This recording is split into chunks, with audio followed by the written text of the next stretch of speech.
नमस्कार दोस्तों, मैं अभिषेक कुमार आप लोगों का स्वागत करता हूं रैंकर्स विद्याकुल के इस यूट्यूब चैनल में। तो हम लोग इस प्यारा सा सेशन को शुरू करने से पहले एक शायरी को समझ लेते हैं, जान लेते हैं। जैसा कि आप लोग जानते हैं कि हर छोटे छोटे बदलाव से आपको जिंदगी में एक कामयाबी का बहुत बड़ा बदलाव आ सकता है।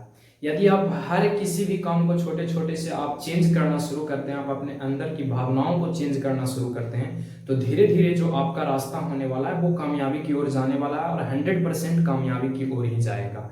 ठीक है, तो आप अपने लाइफ में थोड़ा थोड़ा करके परिवर्तन लाते रहिए ताकि आप भी जिस चीज के बारे में आप सोच रहे हैं उस चीज में आपको सक्सेस मिल जाए। ठीक है, ऐसा नहीं है कि सिर्फ पढ़ाई सेक्टर में ही, आप किसी भी सेक्टर में सोचते हो, जिस सेक्टर में आपका सोच है उस सेक्टर में आपको धीरे धीरे करके हर दिन कुछ ना कुछ चेंजिंग लाना होगा, तभी आप चल के आगे कुछ अच्छा कर पाएंगे। अभी आप लोग फिलहाल बोर्ड एग्जाम का तैयारी कर रहे होंगे, तो बोर्ड एग्जाम में अच्छा नंबर लाने के लिए आपके पास बहुत सारे बच्चे ऐसे होते हैं जो सोचते हैं कि मेरे पास समय बहुत कम है, तो आप समय को ना धरिए। ठीक है, आप इस चीज को धरिए कि आप क्या कर सकते हैं कम समय में। ठीक है, उस चीज पे आपको फोकस करना है तो ज्यादा बेटर होगा। मैं आपको जो वादा किया था 17 सितंबर को कि मैं आपके लिए एनसीईआरटी का बिल्कुल फ्री ऑफ कॉस्ट कोर्स लाने वाला हूँ, जितने भी मेरे भाई बहन हिलसा से जुड़े हुए हैं खास करके, ठीक है, वो आके विजिट भी कर सकते हैं ऑफलाइन सेंटर पे, और यहाँ पे जो ऑनलाइन के माध्यम से मिल रहा है वो तो पढ़ ही रहे हैं। तो चलिए आज का क्लास जो हम लोग सबको लगा कि सर पहला चैप्टर से क्यों नहीं शुरू किए, तो हम लोग सबसे पहले उस चैप्टर को कवर करेंगे मेरे भाई जिससे ज्यादा प्रश्न बोर्ड एग्जाम में बनता है। ठीक है, इससे तो किसी को कोई परेशानी नहीं है, यदि परेशानी है तो कमेंट बॉक्स में आप लिख सकते हैं। ऐसा इसलिए कर रहे हैं कि ताकि जो जो मेन चैप्टर है पहले वो कवर हो जाए, ताकि आपका एग्जाम में पूर्ण रूप से सारा चीज मिल जाए, ज्यादा से ज्यादा क्वेश्चन आपको ऐसा लगे कि हाँ ये हमसे बन जाएगा। इसीलिए जो जो मेन चैप्टर है उसको पहले हम लोग कवर करेंगे। आ जाइए, आपका चैप्टर है ये अवयव। क्या क्या है? अवयव है। ठीक है, तो अवयव चैप्टर का यहाँ पे हम लोग सबसे पहले समझते हैं कि अवयव है क्या। इंग्लिश में इसको बोलते हैं मैट्रिसेस। क्या बोलते हैं? मैट्रिसेस बोलते हैं। अब यहाँ पर देखिएगा, यहाँ पे अवयव का परिभाषा क्या दिया है? अवयव का परिभाषा दिया मेरे भाई कि अवयव संख्याओं का एक आयताकार क्रम विन्यास है। तो ऐसा हम बोले आपसे तो आपको तो कुछ समझ में नहीं आया होगा कि सर आप ये क्या बोल दिए कि अवयव संख्याओं का एक आयताकार क्रम विन्यास है, ये आप क्या बोल दिए, हम नहीं समझ पाए। तो नहीं समझ पाए मेरे भाई, कोई दिक्कत नहीं, आइए हम समझाते हैं। हम यहाँ किस लिए हैं? आपको समझाने के लिए। तो आ जाइए, यहाँ पर जैसे हम एक कोई ए लेते हैं, ठीक है, और ए के अंतर्गत इस प्रकार से हम लोग कोई एलिमेंट्स को, अवयव को रख लेते हैं, जैसे 2 4 3, ठीक है, 5 6 7। तो देखिए ई एक क्रम विन्यास हुआ, एक क्रम में हम लोग रखें, और किस क्रम में रखें मेरे भाई? तो आयताकार क्रम विन्यास में हम लोग इस प्रकार से रखें। क्या किए कि ए किसी को मान लिए और उसके अंतर्गत, ए के अंतर्गत जितना भी एलिमेंट है उसको सबको हम लोग रख लिए। उसी प्रकार से आप कुछ भी मान सकते हैं, जैसे आप मान लिए बी और इसके अंतर्गत एलिमेंट रख लीजिए ए बी, ठीक है, ए बी सी, उसके बाद आप यहाँ डी भी रख सकते हैं, ई भी रख सकते हैं, एफ भी रख सकते हैं। इस प्रकार से आप रख सकते हैं, कोई दिक्कत नहीं है। ठीक है, तो ये हुआ सिंपल से। अभी आप इसको समझिए, ज्यादा टेंशन नहीं लेना, ठीक है ना, कि ये क्या होता है, कैसे होता है, क्यों होता है, इस चीज पे आपको अभी नहीं जाना मेरे भाई। ठीक है, आपको बस ये जान लीजिए कि ये ऐसा होता है, बस इससे आपको मतलब है। इतना खाली माइंड में आप याद रख लीजिए कि एक आयताकार विन्यास होता है जो कुछ इस प्रकार का होता है। इतना बात आपको माइंड में सेट रहेगा तो बाकी गारंटी मेरा है सर कि हम कैसे आपको समझाएंगे, कैसे आपको हम माइंड में घुसाएंगे। ठीक है, आ जाइए, 2-3 बातें मुख्य बात है आपको एनसीईआरटी का पहला इसका जो चैप्टर है अवयव का, मैट्रिसेस का, उसको बनाने के लिए आपको क्या करना होगा कि 2-3 बात आपको एकदम सीधे से भेदा में घुसा देना है। क्या भेदा में घुसाना है? डिफिनेशन आप याद कीजिए, उसके बाद हम एक ऑप्शन लेके, ठीक है, एग्जांपल लेके आपको हर चीज समझाएंगे। आ जाइए, पंक्ति का डिफिनेशन क्या बोलता है भाई? पंक्ति को इंग्लिश में रो बोलते हैं। क्या बोलते हैं? रो। तो यहाँ पर देखिए इसको रो बोलते हैं, ROW, ठीक है, रो। तो पंक्ति का डिफिनेशन कहता है कि क्षैतिज कतार या पड़ी रेखा, ठीक है, इसको बस आप माइंड में रखिए कि पंक्ति जो होती है पड़ी रेखा होता है। कैसा होता है? क्षैतिज कतार, यानी क्षैतिज कतार का ही दूसरा नाम क्या होता है? पड़ी रेखा। ठीक है, इसको सूचित किस चीज से करते हैं मेरे भाई? तो आर से करते हैं। ये होता है स्तंभ। स्तंभ को हम लोग बोलते हैं कॉल्यूम। क्या बोलते हैं? कॉल्यूम बोलते हैं, ठीक ना। और कॉल्यूम को कहते हैं उदाग्र कतार, या उसको हम लोग खड़ी रेखा बोलते हैं। तो याद रखना कि स्तंभ की बात करेगा तो स्तंभ के मतलब खड़ी रेखा, पंक्ति की बात करेगा मेरे भाई तो पंक्ति के मतलब पड़ी रेखा।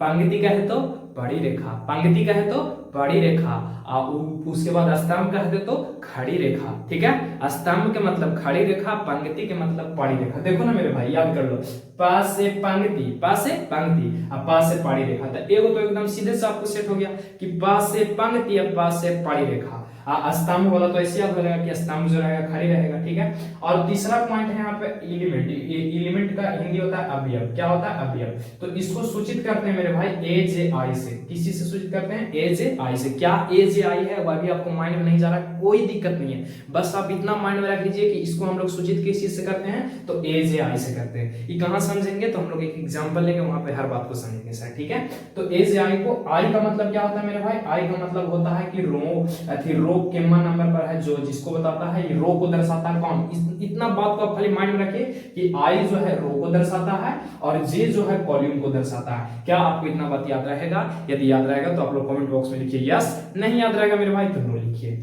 फिर से एक बार हम रिपीट कर देते हैं। अवयव क्या है? तो अवयव संख्याओं का एक आयताक्रम क्रम विन्यास है जो कुछ इस प्रकार से होता है। ठीक है, इसको इस प्रकार से लिख सकते हैं। पंक्ति का मतलब क्या होता है? पंक्ति। तो कहिएगा कि सर अभी आप समझाए हैं कि पास से पंक्ति और पास से पड़ी रेखा। पंक्ति के मतलब पड़ी रेखा, जिसको हम लोग इंग्लिश में बोलते हैं रो। ठीक है, उसके बाद हम पूछेंगे कि स्तंभ क्या है जी, बताइए। तो कहिएगा कि सर स्तंभ पूछ रहे हैं, तो स्तंभ का मतलब खड़ी रेखा और खड़ी रेखा का मतलब कॉलम। उसके बाद हम कहेंगे कि एलिमेंट क्या है, चला एलिमेंट बताओ। तो कहिएगा कि सर अभी तो आप समझाए थे कि एलिमेंट का मतलब होता है, इसको सूचित करते हैं ए जे आई से। और बताइए तो चला आई का मतलब क्या होता है? तो आई का मतलब होता है सर रो यानी पंक्ति। और जे का मतलब क्या होता है? तो जे का मतलब होता है सर कॉलम यानी स्तंभ, जो अवयव उसका रहेगा उसको। ठीक है, आप इतना खाली माइंड में रख लीजिए कि आई का मतलब रो और जे का मतलब कॉलम, यानी आई का मतलब पंक्ति और जे का मतलब स्तंभ। इतना क्या भेजा में सभी को गया? यदि गया तो फटाफट से वीडियो को दबा के शेयर कर लीजिए अपने दोस्तों में। ठीक है, जितना भी हिलसा का व्हाट्सएप ग्रुप हो, टेलीग्राम ग्रुप हो, सब में शेयर कर दो भाई। आपको रैंकर्स विद्याकुल के पावर दिखाना, अपने भाई का पावर दिखाना और आप लोग का अपना पावर दिखाना है। ठीक है, आपका भाई बस एक रियल कंटेंट, अच्छा कंटेंट आप लोग को प्रोवाइड कर सकता है। ठीक है, पावर किसको दिखाना है, हर जगह पे शेयर किसको करना है, तो आप लोग को करना है। क्या यहाँ तक सही बात समझ लिए हैं? यदि समझ लिए तो करेंगे यस, फटाफट से हम लोग आगे बढ़ते हैं। यहाँ पे अब हम लोग 2-3 बात और समझ लेते हैं, उसके बाद कुछ क्वेश्चंस को करेंगे, उसके बाद एनसीईआरटी के किताब पे आएंगे। देख लीजिए भाई, कह रहा है कि कोटि क्या होता है सर, कोटि के बारे में आप बताइए। तो आप कहेंगे सर कोटि पूछ रहे हैं हमसे, तो हम कहेंगे हाँ जी कोटि पूछ रहे हैं। तो कहेंगे सर कि m गुना n को कोटि कहते हैं, m गुना n को कोटि कहते हैं। सर अब m क्या है और n क्या है? तो अभी जस्ट पहले आपको बताएं कि m जो है, m जो होता है क्या होता है मेरे भाई? m जो होता है वो होता है पंक्ति। m क्या होता है? पंक्ति होता है। n क्या है? तो n सर स्तंभ है। ये सब बात जो बोल रहे हैं ना मेरे भाई, इसको खाली आप माइंड में सेट करो, उसके बाद क्वेश्चन पे आएंगे तो आपको हर बात समझ में आने लगेगा। हम एम का मतलब, जैसे कोई कोटि बोलेगा कि कोटि से आप क्या समझते हैं, तो कहिएगा बस कि सर हमको कोटि का मतलब पढ़ाए हैं एम गुना एन। एम के मतलब होता है पंक्ति और एन का मतलब होता है स्तंभ।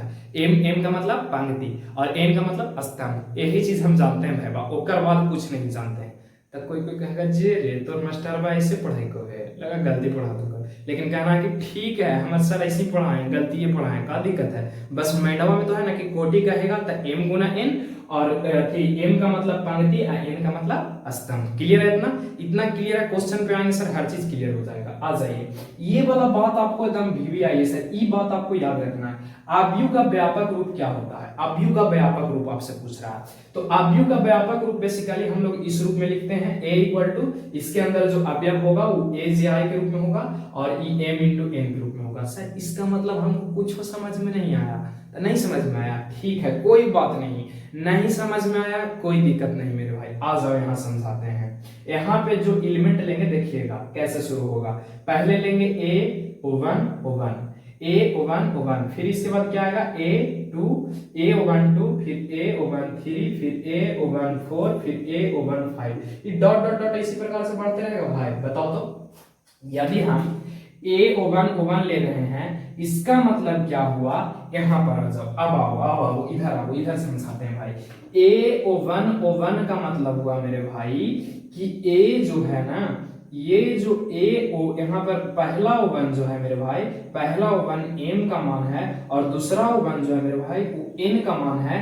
अब बताओ तुम m का मतलब अभी हम जस्ट समझाएं कि सर m का मतलब पंक्ति होता है, m का मतलब पंक्ति होता है और n का मतलब होता है सर, n का मतलब होता है स्तंभ, m का मतलब होता है स्तंभ। इसका कहने का अर्थ क्या हुआ कि A1 जो है वो पहली पंक्ति में है और पहला स्तंभ में है। यहाँ तक क्या बात दिमाग में गया? उसके बाद आ जाइए एक एग्जांपल और थोड़ा सा लेते हैं। जैसे हम कह दिए मेरे भाई, यहाँ पर देखना, जैसे हम कह दिए कि A15 इसका मतलब क्या है, तो आप कहिएगा कि सर इसका मतलब पूछ रहे हैं हमसे, तो हम कहेंगे हाँ जी। तो कहेगा कि सर ये फर्स्ट वाला जो है m के मान है सर, और सेकंड वाला है जो सर n के मान है। तो m दर्शाता है सर पंक्ति को, m दर्शाता है सर पंक्ति को, और n दर्शाता है सर किसको? तो n दर्शाता है सर स्तंभ को। n किसको दर्शाता है? स्तंभ को। तो आप कहिएगा सर ये जो एलिमेंट होगा ना, ये एलिमेंट का कहने का अर्थ ये है कि पहली पंक्ति में है और पांचवा स्तंभ में है सर। कितना स्तंभ में है? पांचवा स्तंभ में है। क्या यहाँ तक बात क्लियर है सभी को? यदि क्लियर है तो हाँ कर दीजिए, नहीं क्लियर है तो ना कर दीजिए। उसके बाद देखिए ये तो डॉट डॉट डॉट इंफिनिटी तक जा सकता है। यहाँ पे आ जाइए, यहाँ पे कितना नंबर पर आप लगा? दूसरा नंबर पर A21, फिर A22, फिर A23, फिर A24, ठीक है, फिर A25, डॉट डॉट डॉट भी आगे तक बढ़ेगा या नहीं बढ़ेगा? बढ़ेगा। उसके बाद आ जाइए, इसके बाद आप क्या लिख सकते हैं? तो A31, फिर A32, फिर A3, कितना हो जाएगा मेरे भाई? 3, फिर A34, फिर A35। क्या यहाँ तक आप लिख सकते हैं? इसी प्रकार से नीचे जाते रहेगा। ये हुआ सर इसका व्यापक रूप। ई वाला बात ये को थोड़ा सा ध्यान में रखना, जैसे ध्यान में काहला रखे कह रहे हैं, जो थोड़ा सा हम समझाते हैं। आ जाइए, बताओ तो भाई ये पड़ल है, ऐसे यदि हम इसको देखेंगे तो ये पड़ा हुआ है। अब पाड़ल को हम लोग क्या बोलते थे? तो आप कहिएगा सर पास से पंक्ति या पास से पाड़ल। तब पाड़ल के मतलब ही हो गया रो, तो रो की पहला अथी बिंदु है, तो इसको क्या लिखेंगे? देखिएगा ध्यान से, इसको लिखेंगे R1, इसको क्या लिखेंगे? R1। इधर फिर पाड़ल वाला के काउंट कीजिएगा तो ये दूसरा हो जाएगा, तो इसको लिखेंगे R2। उसके बाद फिर पाड़ल वाला के चेक करेंगे तो इसको लिखेंगे सर R3। क्या यहाँ तक किसी को कोई दिक्कत है? तो R1, R2, R3 धरने में किसी को कोई प्रॉब्लम नहीं। उसके बाद खड़ा वाला का था ऐसा था, खड़ा वाला में एगो, दूगो, तीन गो, यहाँ से देखिएगा तीन वाला के पकड़िएगा, ठीक है, चौथा वाला के पकड़ लीजिए सर, सब में चार चार, ये पांचवा हो गया। उसी प्रकार से आगे बढ़ते रहेगा। तो आप कहेंगे सर ये खड़ा वाला है सर, खड़ा वाला को स्तंभ बोलते थे, स्तंभ को हम लोग सी से सूचित करते थे। पहला स्तंभ में है तो C1, ये दूसरा स्तंभ में है तो C2, ये तीसरा स्तंभ में है तो C3, ये चौथा स्तंभ में है तो C4, ये पांचवा स्तंभ में है तो C5। उसी प्रकार से आगे बढ़ते रहेगा। जितना आगे बढ़ेंगे तब क्या रो और मतलब कि पंक्ति और स्तंभ धरने में किसी को कोई दिक्कत? जो पड़ल रहेगा भैया और रो बोलेंगे, क्या है कि रोते हैं तो हम लोग पड़ जाते हैं बिछौना पर, और जब जो खड़ा रहेगा उसको हम लोग कॉलम बोलेंगे यानी स्तंभ बोलेंगे। अच्छा, अब कोटि की बात करते हैं कि सर इसका कोटि क्या है? कोटि जैसा आप समझा दीजिए। तो अभी तो हम बताएं कि कोटि के मतलब होता है बाबू m गुना n, m गुना n के मतलब के गो रो है और के गो क्या है उसका मतलब कॉलम है। तो आप कहिएगा कि सर इसमें तो आप रो जो चले 3 गो था सर। हम कहें बहुत अच्छा बात है, इधर आ जाइए, यहाँ पे आ जाइए भाई। यहाँ पर हम आपसे कह दिए कि भाई बताओ रो के गो था, तो तुम कहेगा सर इधर से रो 1 2 3, तो रो हो गया 3 गो सर। उसके बाद हम कह दिए कि बताओ चला इसका जो था स्तंभ के गो था, तो आप कहेंगे कि सर स्तंभ आप पूछ रहे हैं, तो 1 गो 2 गो 3 गो 4 गो 5 गो था सर। तो आप कहेंगे सर स्तंभ जो इसका था सी जो था 5 गो था। हम कहेंगे कोटि बताओ बाबू इसका कोटि क्या होता है? तो कोटि आप कहिएगा कि सर m गुना n होता है, और m गुना m को कहते हैं सर, इसको r को कहते हैं m और c को कहते हैं n। तो m का जो मान हो गया 3 हो गया और n का जो मान हो गया 5 हो गया, यानी 3 गुना 5 कोटि के था सर। ये वाला जो बक्सा था 3 गुना 5 कोटि के था। तो क्या इस प्रकार का यदि मतलब आगे क्वेश्चन हम करवाएं इस पे तो आपसे बन सकता है? बन सकता। तो आइए इसको मिटाते हैं। जी नोट करना चाहते हैं वो नोट कर लीजिए। उसके बाद इस पे हम लोग 1 2 क्वेश्चन कर लेते हैं ताकि आप लोग को समझने में ये रो स्तंभ वाला कहानी, कोटि वाला कहानी आपको दिक्कत ना हो। आ जाइए आगे बढ़ते हैं हम लोग।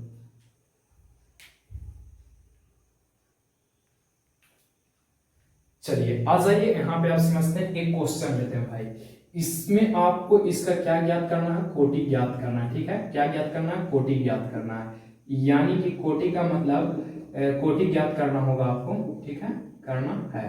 जैसे हम आपसे एक क्वेश्चन लेते हैं, ठीक है, देखिए क्वेश्चन क्या ले रहे हैं। क्वेश्चन ये है मेरे भाई कि एक यहाँ पर कोई ए है, इसके अंदर एलिमेंट है 4, 2, 4, 8 और 5 है। 3, 1, 6, 5, 2, 7, 3, 8, 4 और 2, 3, 6, ठीक है, ये आपके पास है।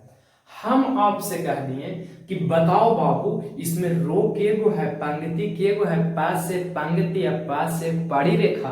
तो आप कहिएगा सर पड़ल में पहले काउंट कीजिए, तो ई सामने जाइए तो R1 ही हो गया सर। फिर दूसरा पड़ल खींचिए सर, तो सर ये R2 हो गया सर। फिर पड़ल खींच दीजिए सर, तो सर ये R3 हो गया सर। अब फिर वो नीचे है सर, तो नीचे वाला के कीजिएगा तो के को हो जाएगा सर, R4 हो जाएगा। यानी कि रो जो है, पंक्ति जो है 4 गो है। अब हम कहेंगे कि बाबू तुम तो जान लिया स्तंभ के बारे में, तो हम बताए थे, तो कहिएगा कि जी सर बताए थे। तो खड़ी है उसको काउंट कीजिए ना, तो खड़ी वाला में देख लीजिए के वो है, यहाँ से वो कट गया तो C1, फिर यहाँ से वो कट गया तो C2, फिर यहाँ से वो कट गया तो C3, ठीक है, फिर यहाँ से वो कट गया तो C4। तो हम कहेंगे कि बाबू बताओ इसमें पंक्ति के गो है और स्तंभ के गो है। तो पंक्ति के गो है तो आप कहेंगे सर पंक्ति की आप बात कर रहे हैं यानी R की बात कर रहे हैं सर, तो R 4 गो है सर। और इसमें कॉल्यूम का बात कर रहे हैं सर, तो कॉल्यूम जो है सर कॉल्यूम भी 4 गो है सर। हम कहेंगे कि बताओ बाबू कोटि क्या होगा,